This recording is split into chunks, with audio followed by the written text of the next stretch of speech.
Hi friends, ನಿಮ್ಗೆ ವೀಳ್ಯದೆಲೆ ಬಜಿ ಮಾಡೋದು ಹೇಳ್ಕೊಡ್ತೀವಿ. ಅದನ್ನು ಹೆಂಗೆ ಮಾಡ್ಬೇಕಂತ ನಿಮ್ಗೆ ಹೇಳ್ತೀವಿ. ಈಗ ವೀಳ್ಯದೆಲೆ ನಮ್ಗೆ ಯಾವ ಸೈಜ್ ಬೇಕು ಅನ್ನೋದನ್ನು ನೋಡ್ಕೊಂಡು ನಾವು ಎಲೆ ಕಟ್ ಮಾಡಿ ಇಟ್ಕೋಬೇಕು. ಸಣ್ಣ ಇದ್ದು ಅಂದರೆ ಆ ಪುಟಾನೆ ಹಾಗೆ ಎದ್ದೆದ್ದು ಹಾಕಬೇಕು. ಬಜಿ ಮಾಡಲಿಕ್ಕೆ ನಾನು ಕಡಲೆ ಹಿಟ್ಟು, ಆ ಹಿಟ್ಟಿಗೆ ಜೀರಿಗೆ, ಉಪ್ಪು, ಕೆಂಪು ಖಾರ, ಆಮೇಲೆ ಸ್ವಲ್ಪ ಮೊಸರು, ಅಜ್ವಾನ ಸ್ವಲ್ಪ ಕೈಯೊಳಗೆ ತಿಕ್ಕಿ ಹಾಕಿದ್ರೆ ಘಮ್ಮಂತ ವಾಸನೆ ಬರ್ತದೆ. ಆಮೇಲೆ ಸ್ವಲ್ಪ ಇದ್ರೊಳಗೆ ಕಾದ ಎಣ್ಣೆ ಹಾಕಿ ಕೈ ಆಡಿಸಿ ಕೂಡಿಸಿ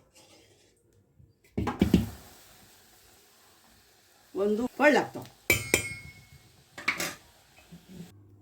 ಸ್ವಲ್ಪ ನೀರು ಹಾಕ್ಕೊಂಡು ಸಾವಕಾಶವಾಗಿ ಕಲಿಸ್ಬೇಕು. ಅತಿ ಗಟ್ಟಿನೂ ಆಗಬಾರ್ದು, ಅತಿ ಅಳಸನೂ ಆಗಬಾರ್ದು.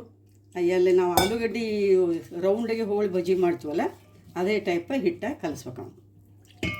ಮಾಡಿಟ್ಟ ಎಲೆಗಳ ತುಂಡುಗಳನ್ನು ಈ ಥರ ಹದವಾಗಿ ಹಿಟ್ಟು ಕಲಿಸ್ಬೇಕು. ಅತಿ ಅಳಸಾಗಬಾರ್ದು, ಅತಿ ಗಟ್ಟಿನೂ ಆಗಬಾರ್ದು. ಅಂದರೆ ಎಲೆಗೆ ಹಿಟ್ಟು ಹತ್ತಬೇಕು. ಹೀಗೆ ಎಲೆಯೊಳಗೆ ಅದ್ದಿ ಕಾದ ಎಣ್ಣೆಯಲ್ಲಿ ಹಾಕಬೇಕು.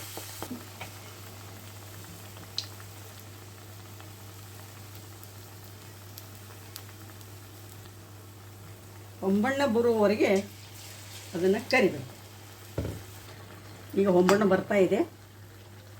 ಈ ಸ್ವಲ್ಪ ಎರಡೂ ಕಡೆ ಹೊಳಚೆ ಹಾಕಿ ಒಂದು 2-3 ಸಲ ಮಾಡಿ ಕರಿಬೇಕು. ಕುರುಕುರು ಆಗ್ತಾವೆ, ತಿನ್ನಲಿಕ್ಕೆ ಬೆಸ್ಟ್ ಬಜಿ.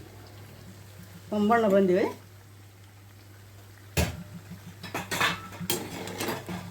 ದೊಡ್ಡ ತೂತಿನ ಸಾಣಿಗೆಯಲ್ಲಿ ಮೊದಲು ಹಾಕಬೇಕು. ಅಂದರೆ ಅಷ್ಟು ಎಣ್ಣೆ ಕೆಳಗೆ ಇಳಿದು ಬಿಡ್ತೈತಿ. ಇಟ್ಟು ಹಾಕಿದರೆ ಇದು ಅಷ್ಟು ಎಣ್ಣೆ ಇಳಿತದೆ. ನಂತರ ತೆಗೆದು ಬೇರೆ ಕಡೆ ಹಾಕಬೇಕು. ಈಗ ಗರಿಗರಿಯಾದ ವೀಳ್ಯದೆಲೆಯ ಬಜಿ ತಯಾರಾಗಿವೆ. ಸಾಯಂಕಾಲದ ಚಹಾ ಕಾಫಿಗೆ ಕುರುಕುರು ತಿಂಡಿ ತಿಂದು ಮಜಾ ಮಾಡಿ.